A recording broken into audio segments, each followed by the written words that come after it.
So welcome everybody. My name is Emily Denoncourt. I am the Assistant Director of Admission here at Landmark. We're delighted that you could join us this morning. As Katie mentioned, we have a presentation planned for you. In just a moment, I'll share my screen with you and we'll go over some detailed information about our curriculum and the learning profile of our students. And then later on, we have a group of administrators, including our head of school, Bob Bruto, joining us. And then after that, some students who will be available to answer your questions as well. Before I share my screen, I just want to provide a quick overview of our current enrollment situation. So Landmark School has a rolling admission process, so there's no deadline for getting your application materials in, and we're continually gathering updated information to complete your child's application materials. So right now, we are still encouraging applications for the coming school year for both our middle school and our elementary program. We have decided that we can no longer accept applications for our summer program due to limited space in that program this year. So if you do already have a summer program application in process, we will be in touch with you about moving forward with that process and what that will look like. So And we'll talk at the end of this presentation a bit more about the application process overall and get into a few more specifics about that enrollment situation. So at this point, I'm going to switch over to sharing my screen with you. So just a moment while I do that. So momentarily, you should see Emily's presentation fill the entirety of your screen. If that isn't happening automatically, you can scroll to the center and you'll see a push pin icon, and that'll allow you to pin the presentation to the screen. And again, feel free, it's nice to see your faces, but if you need to multitask, we understand. You're welcome to turn off your camera. We appreciate you keeping your microphone on during Emily's presentation. Emily, it looks great. Great, thank you. Great. So to begin this presentation, I want to talk a little bit about Landmark's current model. Landmark elementary middle school students have been participating in a hybrid model this year, in which students and faculty have been split into two separate pods, and each pod has been participating in a full week of in-person on-campus learning, alternating with a full week of remote learning. However, we began doing school-wide saliva testing in January, revealing very low case counts, including some weeks with no cases. So that, along with teachers becoming eligible for vaccines, and in accordance with Governor Baker and the Department of Ed's guidelines, we have decided to begin a fully in-person model on Tuesday, April 6th of this year. And we have, as I mentioned, we have some campus administrators joining us a little bit later this morning, and they'll be able to answer more specific more specific questions about what that model will look like this year. It's important to note that as we've moved through different models, what we were able to do in the spring during the initial stage of the pandemic, moving to a hybrid model this year, and now going back to fully in-person, there's been so much about what makes Landmark that has remained consistent throughout all of those models. Those things include the well-defined learning profile of our students, the engaging interactive instruction, a highly individualized curriculum with daily literacy remediation, and an incredibly dedicated faculty. So these components represent the values and priorities of Landmark as an institution. And our presentation today will focus on these core principles of who we are and what we do. Landmark was founded in 1971 by a man named Dr. Charles Drake. Dr. Drake was a diagnostician as well as an educator, and he himself was dyslexic. He grew up struggling with his own reading and writing skills, and by the time he reached early adulthood, he had put significant effort into trying to teach himself how to read. This effort involved breaking down the task of reading into its smallest possible parts, and then working to master each of those parts step by step. So So not only did this effort give him firsthand knowledge of what those underlying skills truly are that allow our minds to sound out words, retrieve spelling rules, and read sentences fluently and automatically, but it also allowed him to create small, manageable goals for himself. And as he accomplished each goal, he noticed that each experience of success, no matter how small, provided a powerful boost to his confidence and his motivation. And experiencing that for himself, he recognized just how important those small successes would be for any struggling learner. So Dr. Drake's experience supporting his own literacy development went on to inform the foundational teaching principles that we still use to this day. Landmark School uses a diagnostic prescriptive approach, meaning that we're constantly diagnosing or updating our understanding of a student's current needs and then prescribing the right methods, the right approach, the right teaching lessons and activities to meet a student where they are. We educate bright students with language-based learning disabilities by explicitly identifying and breaking down the underlying skills needed to read and write, and by micro-uniting instruction, which means breaking down skills, information, and assignments into small, manageable chunks, creating attainable goals, which is how we provide many opportunities for our students to experience that academic success, which naturally increases their motivation and helps them to reinvest in and re-engage with their own learning. In 1971, we opened our doors to about 40 students. This year, we opened the school year with over 435 students enrolled on 2 separate campuses. Our presentation today focuses on our elementary middle school, a day school serving students in grades 2 through 8 with a current enrollment of 165 students.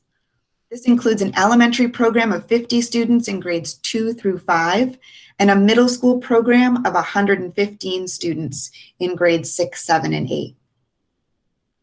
So who are the students who attend Landmark? Landmark students are bright. They are intellectually curious, creative thinkers, good problem solvers with unique ideas and the ability to make interesting connections between their ideas, between concepts they've learned about and their own life experiences. We'll talk in greater detail about our students' intellect and their cognitive profile in just a moment. Landmark students are also well-adjusted, which means that they generally get along well with peers and adults. They have good social awareness. While some of our students really benefit from additional time to process social language, they are able to pick up on and interpret nonverbal social cues, and they're generally able to manage their day-to-day experiences and the typical stressors that kids have to deal with these days. Having said that, certainly some Landmark students are dealing with some school-related anxiety or lowered self-esteem related to their previous school experiences. But they do have the emotional readiness and resilience and motivation to face their challenges and really work on the skills that are hardest for them once they're in a learning environment with teachers who care about them and understand how they learn and are meeting them where they are. Landmark students may also struggle somewhat with attention and focus, but they're able to respond well to redirection and are generally able to regulate their attention to a degree that's not distracting to other students. And finally, all Landmark students are diagnosed with a language-based learning disability. This is an umbrella term that encompasses a number of other terms or diagnoses you may have heard. It includes the IEP category of specific learning disability in reading or in writing. And in terms of diagnoses you may have seen on a neuropsychological evaluation, it includes specific learning disorder with impairment in reading, also known as dyslexia, or specific learning disorder with impairment in writing, also known as dysgraphia. It can also encompass a diagnosis of a language disorder. This is a term that refers to difficulties with a broader range of language skills. So when talking about language disorders, it's important to note that Landmark's curriculum is designed to support a profile that is stronger in higher order receptive language, that comprehension of information, concept formation, and connection making. And our curriculum supports a profile that's weaker in expressive language, the retrieval and organization and sequencing of language. We'll talk more about that receptive strength in just a moment and about how we support expressive skill development a bit later. So now we're going to move into a discussion of the cognitive profile of our students and the cognitive profile that our curriculum supports.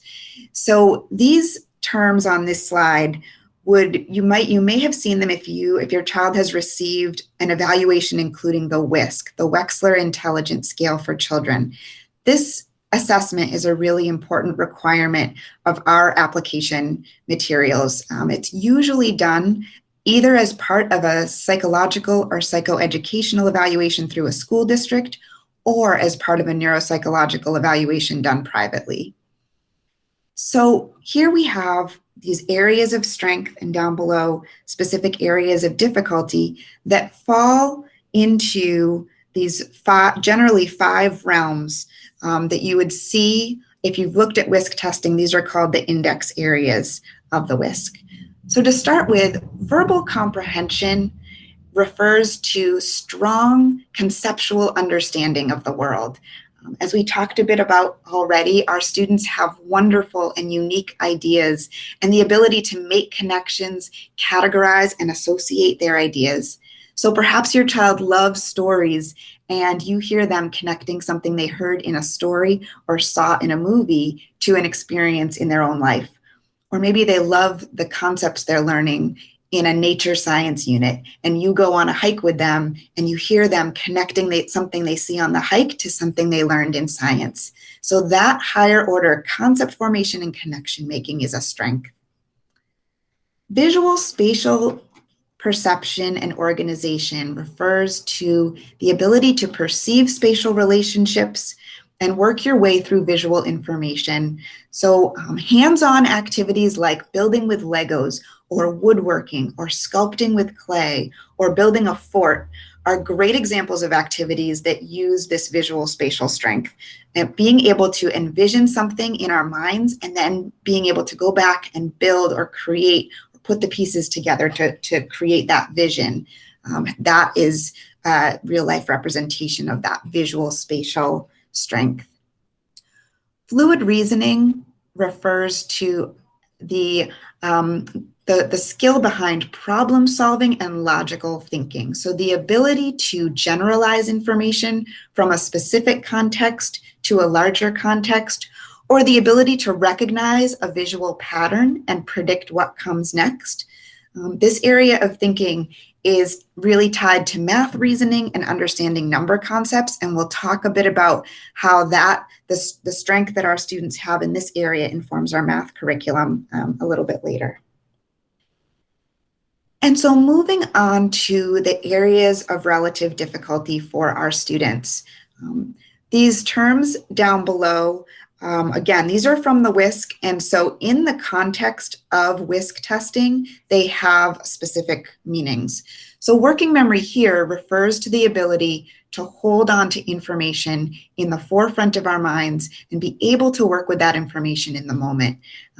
This can refer to both visual working memory and auditory working memory. So what we're seeing that we're holding on to versus what we're hearing. When it comes to language and language processing, a struggle with visual working memory can represent a struggle to hold on to words when copying information from the board or from one digital document to another. Holding on to common spelling patterns can certainly be affected. Auditorily, a working memory struggle could involve a struggle with holding on to spoken language or holding on to the sounds and phonemes of language long enough to manipulate them, which absolutely has an impact on acquiring reading and spelling skills. Processing speed here refers to how quickly our mind is able to recognize a visual symbol and make a connection between that symbol and what it means or what it represents. So this can involve scanning a row of symbols and quickly recognizing which are the same and which are different. It can also involve forming new connections and then storing and retrieving those connections. So a related term that you may have seen on your child's testing is rapid naming. When we're naming letters or numbers, we're accessing a connection that our brain made previously between what that letter or number looks like, the visual symbol, and its name or its meaning. So it makes sense that the strength or weakness of these connections and the speed at which we can store and retrieve those connections really affects the processing of language, that recognition of spelling patterns and syllable types and words and clauses. One real life example of this kind of processing is the incredible number of symbols and icons that we all process in our digital lives. So if you think about just navigating around on your phone and scanning for a particular app on your iPhone screen, if you think about the speed at which you're processing those little visual symbols and retrieving quite a bit of information about the app that they represent, the priority that you're placing on that, I think that can give us all a sense of that relationship between symbolic naming and the retrieval of language and information. So this is overall the cognitive profile that our curriculum is designed to support. So these areas of strength, and I just want to mention that these areas of strength, when we look at the information in evaluation reports, they fall anywhere from the average range up to the superior range. And when it comes to these areas of difficulty, these are relative areas of difficulty. Usually we see scores either in the average range or the low average or just below average range. So now we'll move on to a discussion of Landmark's curriculum with all of that information about our learning profile in mind. Landmark's curriculum is skills-based, meaning that we're prioritizing the remediation of reading, writing, and speaking skills, emphasizing the processing and organizing of language across the curriculum, across all subject areas. We are also a program that is approved by the Massachusetts Department of Education, so our curriculum parallels the Massachusetts curriculum frameworks. This means that we're using those content area goals. As our faculty write curriculum and lesson plans, they're using the framework goals to facilitate the literacy and language development that is our priority. And within each program, so within the elementary program grades 2 through 5, versus the middle school program grades 6, 7, and 8, we group students in classes based on skill level and certain aspects of their learning profile. So sometimes this is subject specific, like looking at math skills for the math classes or writing skills for the language arts classes. But all of our departments are looking at basic literacy skill level overall, and then grade and age are considered as secondary factors. So we're most typically grouping students one grade up or down, but not, for example, a second grader with a fifth grader or a sixth grader with an eighth grader. And finally, our curriculum includes teaching all of our subjects in language-based classrooms. So here at Landmark, when we refer to a language-based classroom, it's a classroom that places priority on language skill development. And so this means that we are emphasizing skill building relating to the 4 areas of literacy: reading, writing, listening, and speaking through all of our subject areas. And we're keeping our class sizes low, about 4 to 7 students in our elementary classes, and typically 6 to 8 students in our middle school classes. And it's this small class size, along with grouping based on profile and skill level, that allow for the direct instruction, the direct cueing and checking in, and careful pacing and customized curriculum for each class grouping. Landmark has a large teaching faculty, which allows us to keep that student-teacher ratio low, one faculty member overall for every 3 students on our elementary middle school campus. And so in addition to appropriately supporting the number of students enrolled that low ratio allows us to do, it also creates opportunities for our faculty to support and mentor each other through professional development workshops and direct mentor-mentee relationships. We also have a partnership with Boston University Wheelock College that allows us to offer a master's degree program in moderate special needs to our faculty. So any new faculty who do not yet have a master's would be immediately enrolled in this program, meaning that all our faculty either have or are working towards this master's degree. An important and unique faculty role at Landmark is the role of the academic advisor. The academic advisor carefully oversees each student's schedule, thinking about class placement and level of challenge. They also work closely with the tutor. We will talk in more detail in just a moment about Landmark's one-on-one tutorial class. But the academic advisor, they work closely with the tutor to monitor progress and update each student's diagnostic goals, to be thinking about the methodologies that would be the most appropriate at any given time to bring into that tutorial and help students make the most progress. Academic advisors are also the main contact for parents. They act as a liaison between parents and teachers, helping to facilitate that communication and compile updates on on progress. And this next slide lists the classes that every student in our elementary middle school program receives on a daily basis.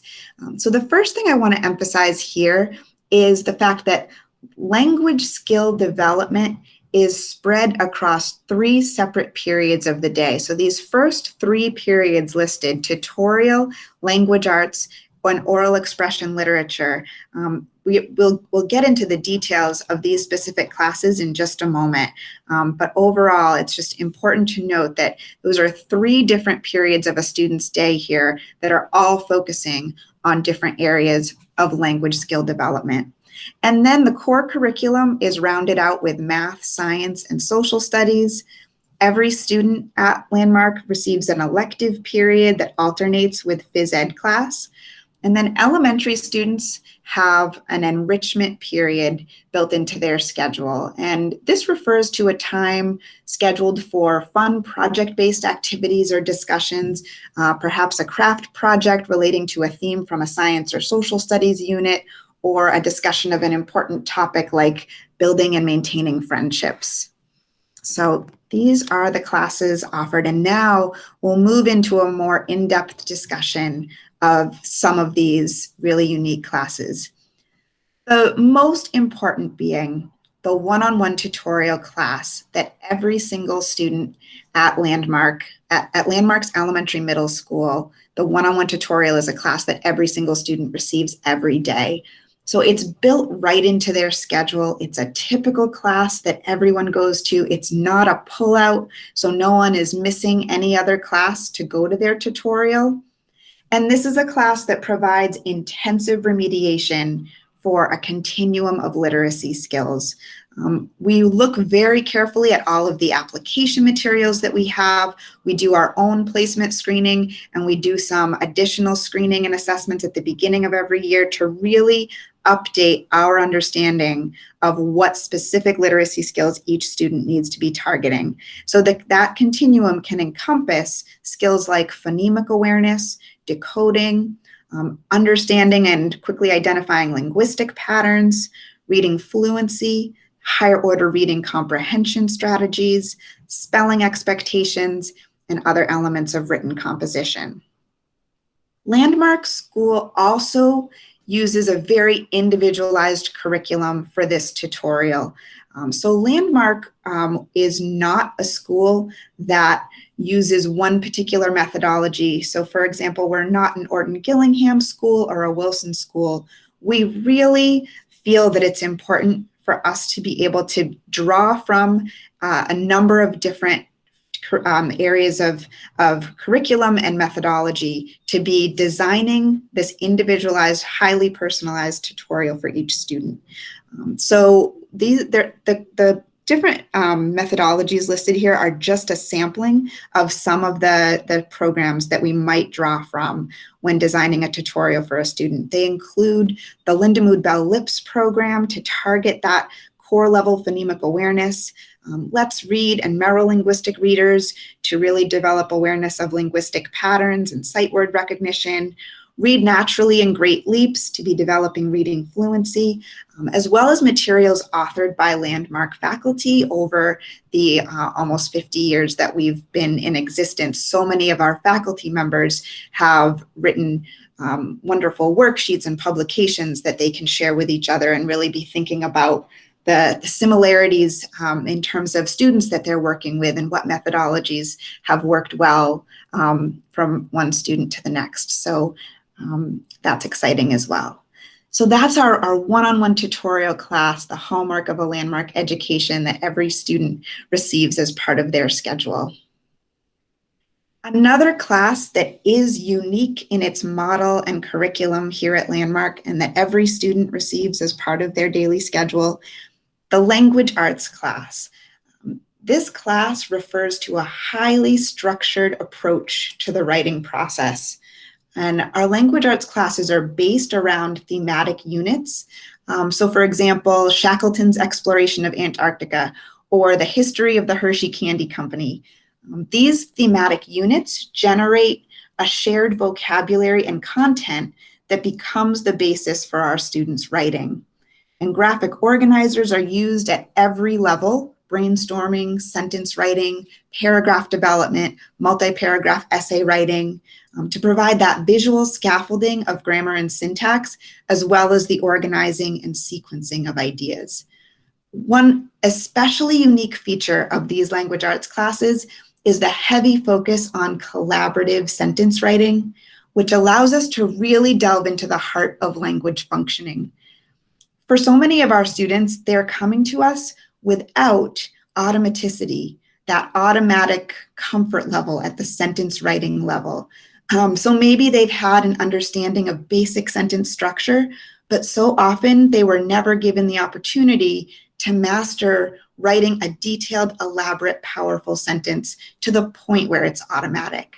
So for at least the first half of the year, sentence writing is done in class collaboratively every day to build up that automaticity at this foundational level.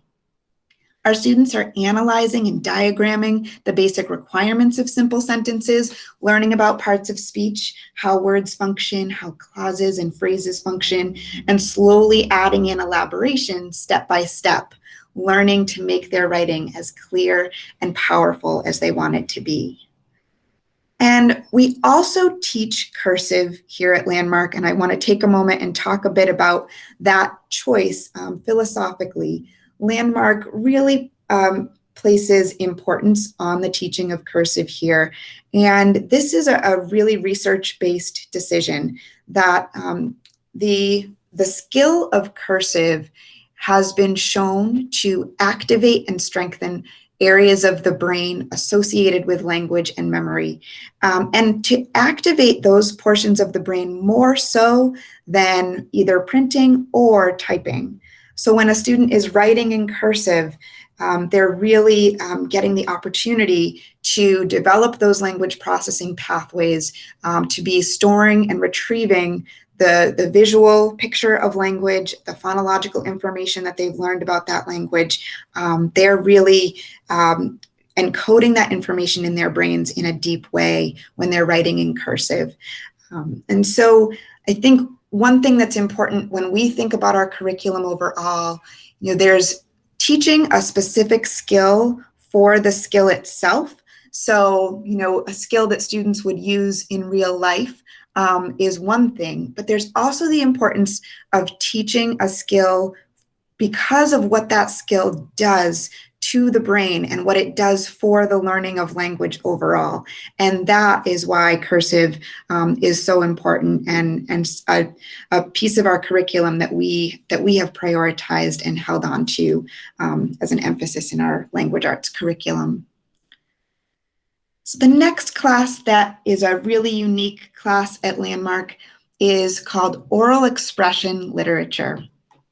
This class, which works explicitly on a range of speaking skills, is also supported by research that shows that when we speak, we are activating and strengthening specific language pathways in the brain which support comprehension. So if you've ever experienced that need to just talk something through with someone or have a conversation and bounce an idea off of someone, you've experienced the power that oral expression has to help crystallize an idea or organize information in our minds and deepen our comprehension. So in this class, we're using literature and thematic units as the content to facilitate this skill building. There's an opportunity to practice and reinforce the grammar and syntax and vocabulary development that's happening in the language arts classes, and it's folded into the expectations of spoken language, and including specific work on skills like narrative sequencing, telling a story or reporting an event or a personal experience, comparing and contrasting information, explaining a process or a procedure, appropriately sharing and supporting an opinion. So the next class that I want to talk about is Landmark's math class. The math curriculum at Landmark's Elementary Middle School was designed by our math department head, Christopher Wooden, and it's a curriculum specifically designed for students with language-based learning difficulties, and it's designed to support the strengths and weaknesses associated with that cognitive profile that we talked about earlier. It really takes advantage of our students' strength in fluid reasoning by introducing a big picture concept first and then going back to fill in the specific details and steps. And so what that does is it really makes use of that big picture thinking that our students that have as a strength. It also relieves the burden that math can place on working memory by meaningfully chunking math concepts and procedures using movement, that kinesthetic piece, as well as symbolic imagery, that visual piece. And I'll give a few examples of this at the elementary level and at the middle school level. At the elementary level, students might be working on subtraction using large laminated cards with arrays of dots on each card representing different numbers. This would be similar to the array of dots that you might see on dice. And so each student would have the opportunity to select 2 cards. The class would work together to figure out what those 2 cards added up to, and then they lay the cards on the ground and then physically take 1 card away while practicing the language of what they're doing out loud. So if they chose 4 and 5, the class would add those numbers together to make 9, and the student whose turn it was would say 9 minus 4 equals 5 while physically removing the 4 dot icon card. So that kinesthetic reinforcement of the concept of what subtraction means. At the middle school level, a more advanced example of this multisensory approach involves plotting points and introducing the equation for slope. So when students are learning this lesson at Landmark, they're using a huge grid. It's a huge contraption made of rope with an X and Y axis, and it takes up an entire wall. The vertical ropes on the grid are actually pulleys that the students can pull to hoist colorful flags up to plot points on the grid. So each student has the opportunity to plug a number into the equation, calculate that point, and then count over to the appropriate flag, hoist it up to the right point. And once all the students have taken a turn, they can really see that their flags all line up in a sloping line that shows the shape of the equation they were working with. And I just remember that when I was learning the equation for slope in school, I used a graphing calculator where I would plug an equation into the calculator, hit enter, and see an image appear on my screen.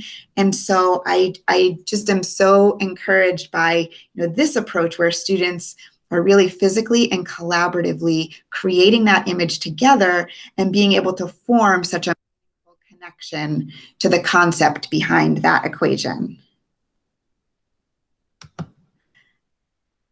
The next topic that I want to get into, which is especially important this year, is the topic of technology at Landmark.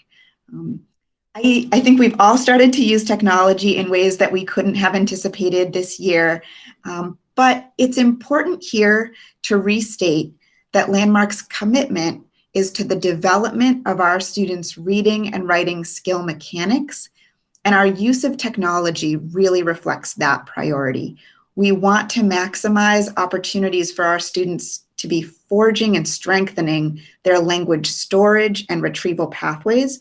And so we're using technology as an educational tool, not as a tool that would bypass the reading and writing skill development. And so that's often referred to as assistive technology, that bypass option. And so that's something that Landmark really philosophically has chosen to stay away from and to use technology more as this educational tool. This has involved using Google Classroom, which we've been using for several years, but have certainly used quite a bit more this year.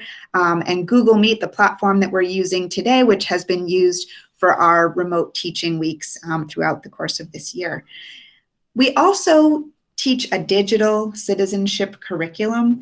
It focuses on different skills that are woven into the curriculum for different grade levels, but it encompasses skills like password creation and safety, email etiquette and expectations, sharing information online safely and appropriately, identifying reliable sources, and the overall topic of media balance and well-being. The topic of homework is a great topic to ask our students about, especially if you can ask some students, if there are students on the panel who were here last year as well, just because I know the homework experience has been a little different this year with the pandemic. But overall, the philosophy behind homework at Landmark is that it's a practice and review of skills and content areas taught in the classroom. So teachers are really introducing the information and teaching it to that point of independence, and then assigning it for homework so that it feels comfortable and approachable as something that students can do independently. And so it's a reinforcement of daily lessons, and students really should be able to complete their homework assignments on their own without help from parents. So continuing on with the after-school experience, we'll move into, so we'll start first with student life opportunities, such as our elective classes that are built into the day, and then we'll move on to our after-school experience after that. So these classes here would be that elective period that every student has built into their day that alternates with phys ed. So on the days when students don't have phys ed, this range of classes is available, and we try to get a sense of which classes a student would be interested in and place them in an area of interest. So they include visual art and digital art, two different modes of self-expression artistically. Woodworking, where students are learning the skills of woodworking and being able to make items that are both functional and beautiful. Small engine repair, where students are learning to take apart a basic engine, learn what the different parts are and what can go wrong with them, and then putting the engine back together and making it run. Practical arts, which combines elements of woodworking and small engine knowledge, where students are typically making a small vehicle in the woodworking shop and then putting some type of propulsion system on it in the small engine garage. Kids around the globe, where students are learning about the experiences of kids living in other countries, oftentimes learning the story of a particular student that may have been an activist in their own community, and then designing some community service projects to connect with other parts of the world or connect with those experiences. music class where students can learn an instrument such as piano, bass, guitar, drums, or ukulele. And then bike repair, where students can learn the basics of bike maintenance and repair. So this is the daily schedule. It is a bit different this year, but this is the typical daily schedule that Landmark has had over the years. Starts with a morning meeting that begins at 7:45, and that typically is a time for the school to come together, attendance is taken, and then we move through 8 periods of the day. Those are 47-minute classes with a 30-minute lunch and 5 minutes between each class. And then there's an after-school activity time frame, typically from 3:15 to 4:30, Monday through Thursday. And so those after-school activities have encompassed a range of options over the years. These can vary based on student interest and faculty availability, but this is a list of different options that we have had over the years. The art room being available for visual art or digital art, arts and crafts clubs like jewelry making or card making, bike club, cheerleading, a wonderful community action team that does different community service projects in the area, drama, where students are learning skills like improv, scene development, character development. The library is often available for students to stay after school and get work done. Lego building at the elementary level and model boat building at the middle school level. And then also our woodworking shop being available for students to have ongoing projects and skill development there. We also typically have an after-school sports program, including, excuse me, just a moment, I just need to grab some water. So we also typically have an after-school sports program, including basketball, cross country, soccer, baseball, and track. And this also typically includes the option for 8th graders to participate in some sports at the high school level, including lacrosse, golf, tennis, and wrestling. And finally, to wrap up this portion of the presentation, I want to talk briefly about our summer program. As I mentioned before, we have made the decision that we are no longer able to accept new applications to our summer program due to limited space this year. However, the Landmark Summer Program has been a part of our program since the very beginning.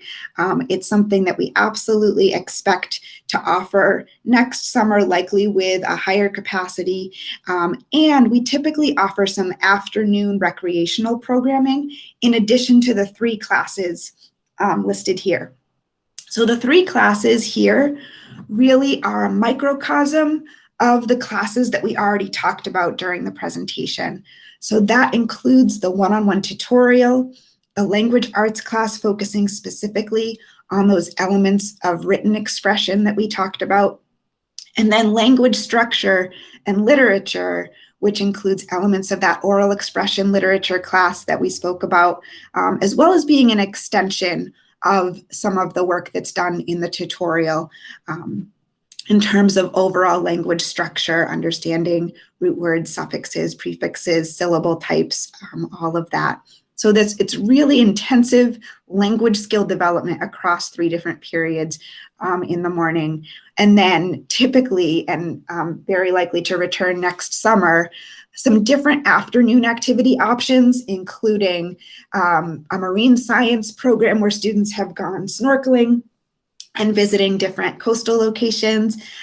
We might have a mountain biking option and typically some creative arts options as well, including visual art, digital art, and potentially some teaching of improv acting skills as well. So I apologize for the state of my voice. I have a tickle in my throat for some reason that won't go away. But at this point, I'm going to turn things back over to Katie and to see which faculty administrators have joined us at this point. So thank you. Thanks, Emily. All right, everyone. It's a lot to digest. I hope that was a helpful overview. It was certainly really comprehensive. So now is the point where we work together to kind of unpack it all with the help of our panelists who have joined the call. So I'm seeing a number of people who are here and ready to answer your questions. So I'll let them all introduce themselves. And again, at any point, feel free to use that chat bar feature to state your questions. I noticed Bob Bruto, our headmaster's on the call. Bob, can you say good morning? Thanks, Katie, and good morning, everyone. Thank you, Emily, for that great overview, and welcome to everybody. I appreciate you joining us this morning. I'm pretty high today with emotions because I was in the carpool line at EMS this morning as the kids were jumping out of the car, and Megan Siebens was there, Debbie Blanchard was there, and for some reason, Megan, am I right, the energy was high as a kite today. Kids were bouncing out of the cars. Parents were waving, doing thumbs up. There was such a happiness about these kids coming on campus and the plans for the spring, all the hard work that the campus has been doing. So, and I got to tell you, having these kinds of feelings, I've been with Landmark since we opened our doors in 1971 with 40 kids on the original campus. So the passion that goes into this institution is hard to duplicate. And I can still feel it when I'm just in the carpool line in the morning. But I want you to think about Landmark, for those of you who don't know much about us, as a little bit more of a medical model than an educational model. It's diagnostic and it's prescriptive for every student. So the admissions office has to screen diagnostically, is this learning profile right for Landmark? And based on that learning profile for the kids who come here, we prescribe a program. So no two kids in Landmark have exactly the same program. The one-to-one tutorial is designed for each and every student. What do they need? What reading skills do they need? What reading programs? What expressive language programs? And our best practices are all designed to fit that prescription and then keep moving kids as quickly as they can grow in their skills, language and learning skills. So we're very much a medical model, working with kids from all over the state and on the high school campus from all over the country and other countries as well, all of whom seem to just really flourish. So what I want to encourage you to do is just ask all of your questions. You've got a great team of folks here from the elementary middle school campus, and wait till you see the kids present. They're going to make your day. So thanks for being here, and thank you, Katie. Thanks, Bob, for joining. Claire, would you like to say hello? Oh, absolutely. Good morning, everyone. My name is Claire Sullivan, and I'm the head of the EMS campus. And I just reiterate what Bob said. We were very excited. We just announced yesterday that we're bringing all of our students back after a very successful hybrid model that we've implemented since the fall. We've been doing week on, week off with 2 pods. And in their remote weeks, we've still been doing a full day program just remotely. But it's very exciting for a lot of students to hear that we're able to now, with just different evolution with the vaccine, et cetera, able to bring all students back come April. So that's been just the big news around our campus, but we're very excited to answer all your questions today related to the summer or next fall. So thank you for joining us. Thanks, Claire. Congratulations. We're really happy for your campus. Kirk, good morning. Can you say hello? Yes, good morning, Katie. Hello, everybody. Good morning. Welcome to Landmark EMS. My name is Kirk Swanson. I'm the Dean of Students at the Landmark Elementary Middle School. And as Claire just stated, we're very excited about coming April 5th, 6th of having a full campus back with us. We've been working hard to prepare for that. We look forward to it. And as Bob mentioned today, kids were flying in and out of school safely with their masks on. Very excited. And I think a lot has to do with the good weather that we're having right now, which I hope that it's supposed to be warmer tomorrow. Kids outside, and it is Spirit Week, so kids have some different activities and a different dress code every day. Today you can wear your favorite sports team on and all that. It's very exciting. But anyways, I'm glad you're here with us. I'm the Dean of Students. I've been here quite a while, not as long as Bob, but I do deal with student life.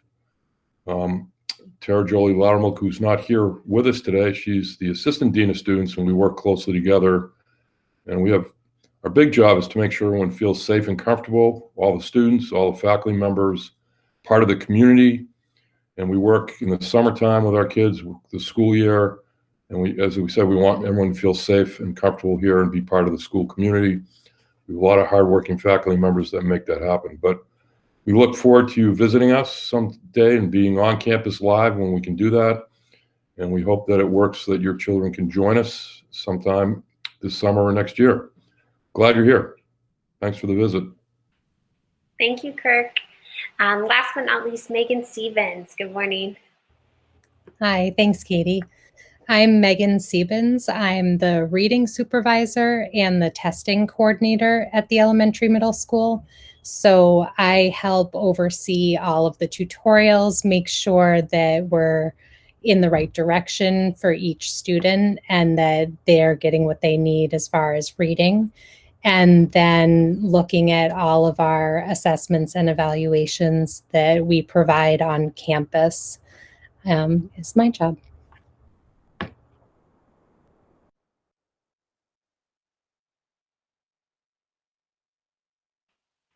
Thank you for being here, EMS faculty.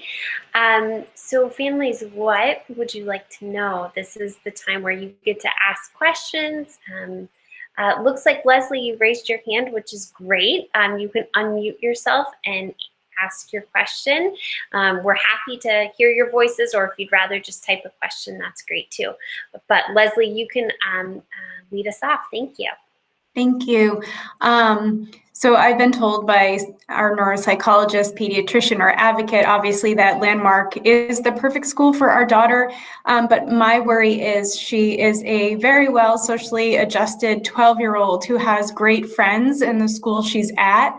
So how could Landmark help transition her in to feel the same way and part of the community, as Kirk was saying, to make that transition easier on her? She's an anxious kid. It's mostly school related, but I think she's feeling a little nervous about the possibility of having a new school.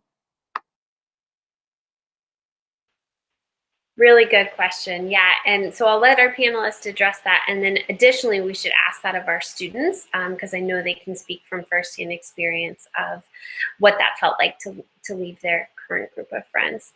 Kirk or Claire, who wants to start that off?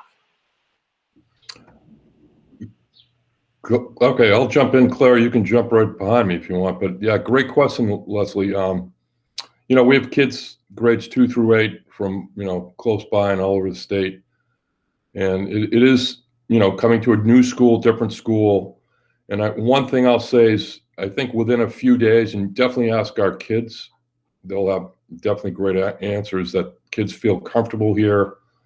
The kids feel this is my school. We have activities. We do try to, you know, we have orientation groups in the fall to try to get people accustomed to the Landmark. We encourage students to please ask questions to teachers, to any of us. Find someone here to talk to, or your parents check in with us. But it is a big step, and kids, you know, say, you know, I miss my friends at home. I want to, you know, do activities at home. And some of our kids do both. They do sports after school at their hometowns or other activities. But I think one thing that I've heard over the years in these panels, the kids feel comfortable here. They, you know, I don't want to speak for them, but I don't think they think there's any bullying or teasing. We take that very seriously. And we try to engage the kids right away with friends and activities and peers. We have kids that are returning that will team up with new students to make them feel comfortable and show them around, where they can each talk to each other about asking questions without adults there. So I understand the good question, but I think the kids feel comfortable once they start and they see their kids in the classes. But Claire probably has a better answer too. No, I think that was great, Kirk. I would just add, you know, the unique nature of Landmark is that we're not a neighborhood school. We have kids coming from all over at different points in their educational career. And there's a real beauty to that, because they all come and understand what it's like to have to leave a different program to come to us. And I feel because of that, they all are really understanding of one another. They just feel such relief to finally be in an academic program that makes sense to them. And they understand how new students are feeling because they've all been new at some point, some very recently, others have been with us for several years, but there's that immediacy that you're welcomed in and that everyone can relate to how you're feeling as that new student coming in from a different district or a different place in the state or New Hampshire, and that you're all having to start over. So like I said, that our students are extremely welcoming in that regard. And there's just that sense of relief. And we have a really great orientation program. Particularly, we're very sensitive to especially when you're coming at middle school, at preteen, teen age, where that's your most important goal, like friendships. So we really have a lot of programming. Tara, Jolie Lauermilk, and Laura Pulvin, our head of counseling, do a ton of work with groups and activities, and we have leadership programs at every grade in the middle school, and in elementary we're constantly trying to forge those friendships, and they really do happen naturally. It's an amazing thing to watch unfold very quickly for our students because of, like I said, the nature of our program with everyone coming from other places. Great, thank you guys. And we'll hear more on this topic from our students as they start to join in the next few minutes. I loved the next question from Christine about advancing and transitioning our students.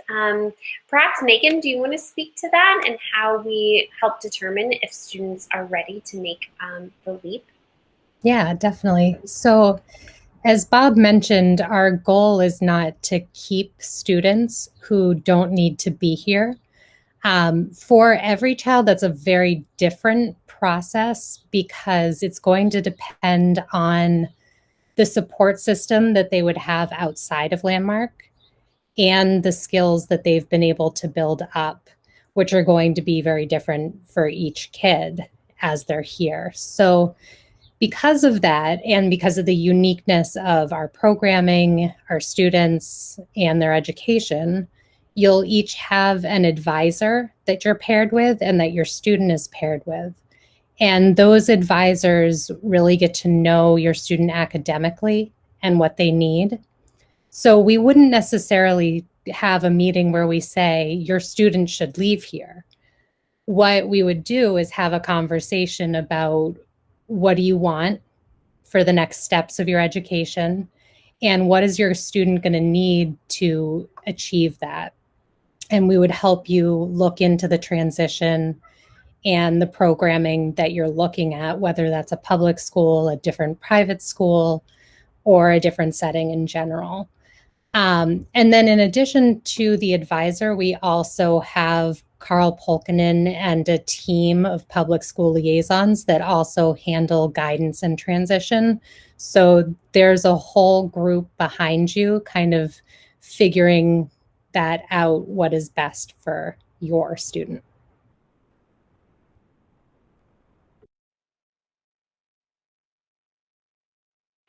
Great, thank you. Our students are starting to join the call. Very exciting. Okay, so students, we have a number of families on the call who are excited to hear from you about your experiences at Landmark. So thank you, one, for giving up your milk break free time and for being so brave to share. So I'm gonna let you each introduce yourself. What I'd love to hear, and I can repeat it, but is your name, your grade, your hometown, and how long you've been at Landmark. Okay, so Parker, I saw you jump on first. Do you want to unmute yourself and give a brief introduction? Okay. My name's Parker, and I'm in 3rd grade, and I'm from Wakefield, and this is my first year here. That's perfect. Thank you, Parker, and you went first. You're so brave. All right, we're going to come to you with more questions soon. Harrison, can you introduce yourself? Hello, my name is Harrison, and I'm in the 7th grade, and I live in West Roxbury, Massachusetts. How long have you been at Landmark, Harrison? I've been here for 5 years. Awesome. Thanks for joining this morning. You're welcome. Yeah. All right, James is on the call. Good morning, Hello, James. my name is James. I live in Manchester by the Sea. I'm in 6th grade and I've been here for 3 years. Perfect. Thank you. Avery, can you say hello? Hello, I am Avery Dovich. I live in Greenland, New Hampshire, and I am in 7th grade, and I've been here for 2 years. Great. Thank you for joining us. Let's see. I think there might be, we'll keep an eye out for Maggie. Maggie might join us, but students, thank you again for being here. Families, please start to populate the chat bar with questions for our students. I will circle back to one question that we received earlier, students, and this is about leaving your former school and coming to a new school, especially if you had a lot of friends and were really well connected with that community. Was it hard to leave to join Landmark? So whoever wants to speak to that, you can raise your hand and try your best to share your experience leaving your old school to come to Landmark.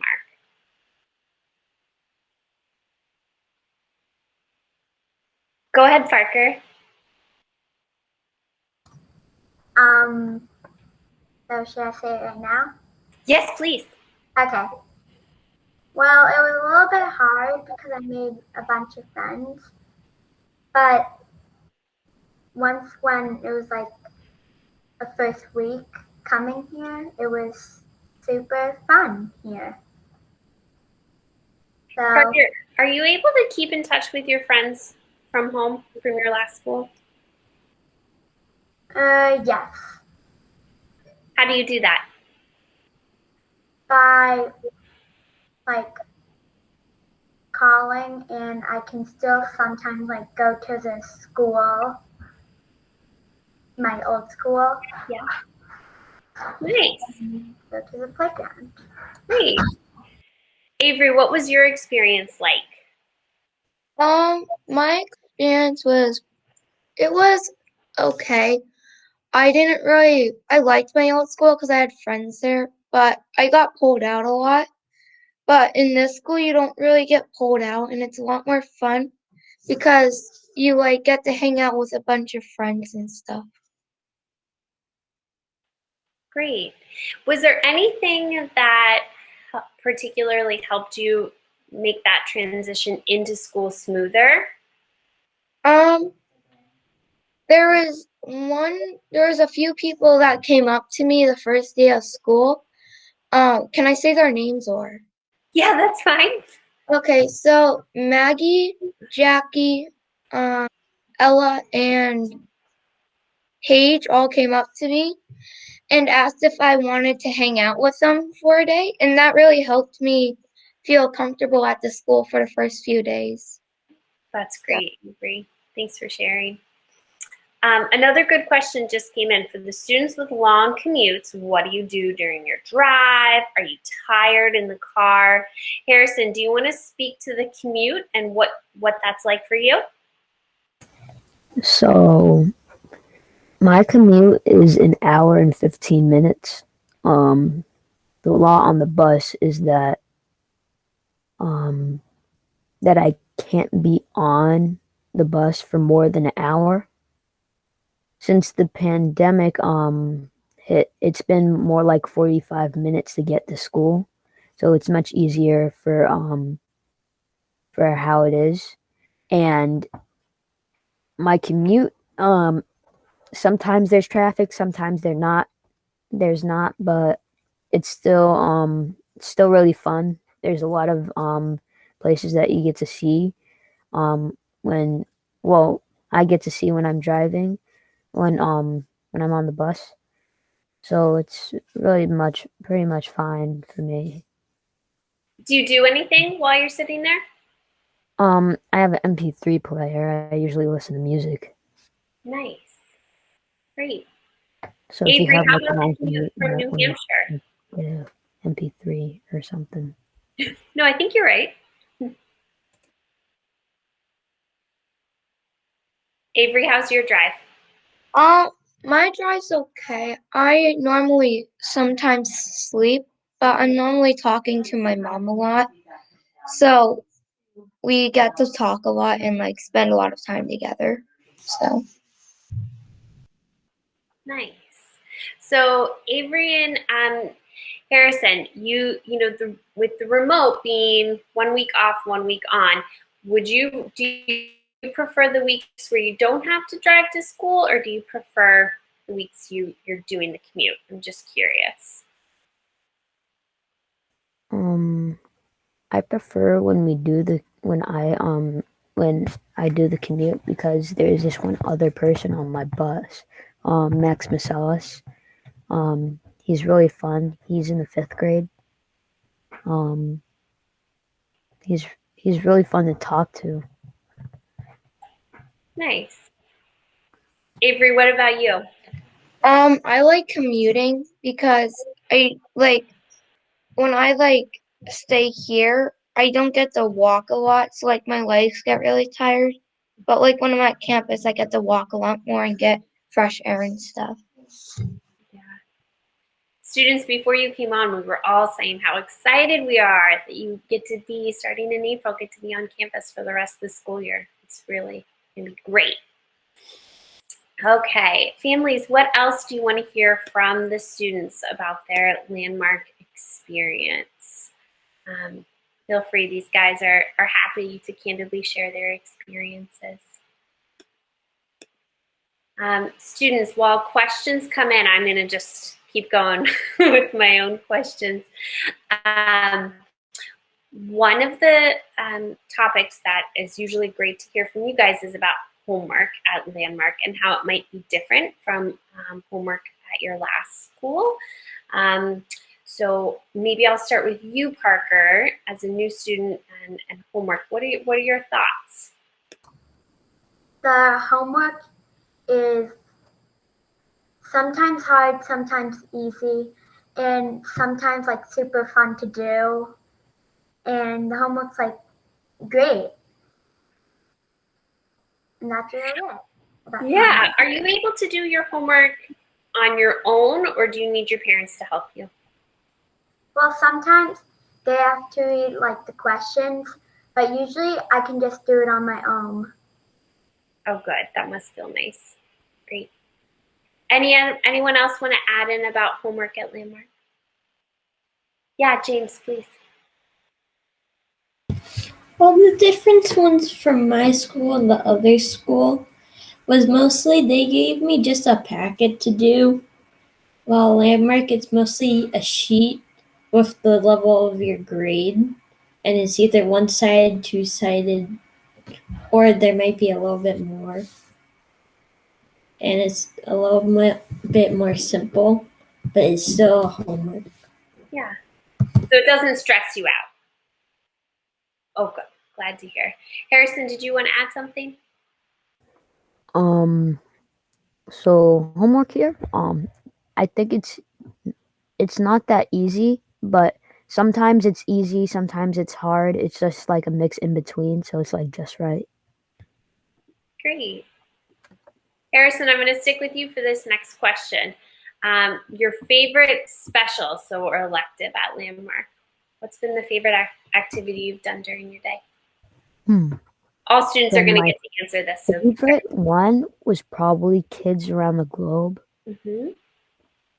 And my other one would probably have to be Small Engines. That's the one that I have this year. So the families on the call might not know what Small Engines is. What is that? Small Engines is where you get to work on engines from lawnmowers or little go-karts if someone needs maintenance on it or just needs a couple parts fixed. They might come to Mr. Pickwick. He's the teacher for Small Engines. He has all the tools that you need, and there's this one time where you could be able to carve your name into one of the tools. Well, your initials, probably not your name, What tool are your initials carved into? HH. My name's Harrison Hilaire. That's why. So what tool did you get to carve? I got to carve a small wrench. Cool. Neat. All right, other students' favorite class? Avery. Mine would also have to be small engines, probably, which I have this year as well. Great. James or Parker, favorite? Parker, go ahead. Mine is either drama or Kids Around the Globe. Can you explain a little bit about Kids Around the Globe? So we get to learn about like all around the globe and stuff, and like different people who helped us and helped us be motivated to do stuff, and we get to learn about different countries, and yeah. Great. James, did you want to share your favorite class? It would probably be woodworking, digital arts, and small engines. Great. We haven't talked about woodworking. You want to give a Woodworking is basically when we do different crafts on wood. One of them is the CO2 cars, where you make a CO2 car, put a cartridge in it, and race people. So fun. Do you remember how fast yours went? No. It always surprises me. They fly. Yeah, Harrison, did you want to add? So I did I was doing woodworking with him. The last time I saw his went around 50 something miles per hour. That's crazy. It was racing my car. Mine's went about 40 something. His went a little bit faster than mine's. It's impressive, guys. Mrs. Sullivan, there's a question about Chromebooks. Do you mind quickly addressing that while we wait for more questions for the students to come in? Absolutely. I see Deb Blanchard's here as well, so I don't know if she wants the academic dean. Debbie, do you want to address that? Yeah, hi. Sure. Hi, everyone. I'm Debbie, the academic dean. So the question is about Chromebooks. When we get back full time, we do intend to continue the use of Chromebooks. Obviously, it will be less. An interesting twist with our fully in-person model is that many of the tutorials will still be on screen because they need to be mask off due to the nature of our instruction, particularly with kids learning to read, that seeing the lips of your tutor and the tutor seeing your lips is important. So we will continue to do many tutorials that way on the Chromebooks. The tutor might be 2 rooms over, but it's a way to accomplish it mask off. And then some tutorials will be able to wear masks if they're not working on the literacy skills. So the short answer is yes, we'll still use Chromebooks. I expect that the classes will use them less because they'll be, in person. And some of this, the teachers will be figuring out as we go. One of the questions yesterday when we told the teachers this news was, I have so many activities that I've designed on the Chromebook. May I still use them in the room? And of course the answer is yes. It's going to be an adjustment for everyone. So thanks. Great. Thanks, Debbie. Glad you made it. All right, students, we probably have time for just a few more questions as I want to make sure you get to third period, okay? A recent question that just came in is about cell phones. So maybe I'll start with some of our older students. Avery, do you have a cell phone? And what's your access to your phone during the day? My access, where is it? Yeah, what are kind of the rules around having your cell phone? So the rules around having your cell phone is not using it in class because you want to be paying attention to the teacher. My cell phone is normally behind my computer, so like I'm not looking at it if it rings or anything. But I do use it sometimes at breaks, but I normally just walk around my house at breaks. Gotcha. So Harrison, what about at school? Where are you allowed to be on your phone? No, you're not. I don't have a phone, so I don't have that real experience with that. Yep. But I do have an iPad, but I don't usually use it anyways. I probably use it after school if I want to watch a movie, but that's it. Gotcha. Students, this is a fun question. One of the parents wants to know what you want to be when you grow up. Parker, do you want to start? I really want to, I either want to be a modelist or actor or actor. Cool. Awesome. James, what about you? Scientist or an animation person. Neat. Avery, do you know? When I grow up, I want to be a surgeon, doctor. Very cool. And then Harrison. When I want to grow up, when I grow up, I want to try to be a pro lacrosse player. If not, most likely probably I want to be a bodyguard for someone. It's Cool. Like good backup. Bodyguard. I like it. I'm a defensive player, so I should be pretty good with that. Yeah, makes sense. So students, before we let you go, is there anything else you think families on the call should know about Landmark? So, these families unfortunately can't visit in person, so I want you to kind of give them a taste what they should know. Yeah, Avery, go ahead.